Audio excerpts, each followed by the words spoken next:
Meron na naman tayong pasabog na balita. Muntika na talagang magpakamatay umano itong asawa ni Andy Eigenman na si Filmar Alipayo. Siguro nga ay masyado itong na-stress, na-depress sa mga naririnig na balita at ugu-ugong mga issue patungkol sa kanya at binabato sa kanya ng mga haters at bashers niya.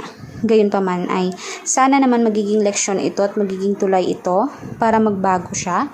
Huwag nang mambabae at mahalin ng tapat ang kanyang asawa. Hindi naman porket dahil maraming pera si Andy, basta-basta na lamang niyang pagkaperahan. Dahil nga sikat si Andy ay mas madali siya makaangat sa social media. Mas mabilis siya makakuha ng tulong at mga simpatya. At alam naman natin, kilala natin si Andy mula noon pa man. Bilang isang mabuting anak, responsable, madiskarte at matalino sa buhay. Meron silang mga negosyo, si Andy din naman ang nagpatayo. Si Andy ang may gastos ng lahat.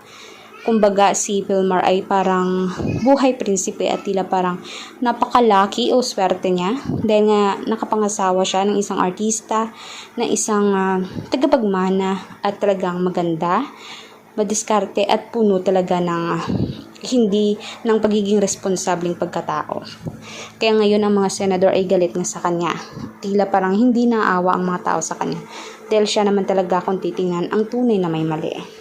Kaya para sa inyong mga kanetasan, agree ba kayo na sana ay hiwalayan na lamang ni Andy Eigenman itong si Filmar Alipayo? I-komento nyo mga suggestion nyo at opinion at iba pang mga gusto nyong ibalita natin. Kaya for more public videos, mag-subscribe, i-like at i-share ang ating videos in public. Maraming salamat po mga kanetasan.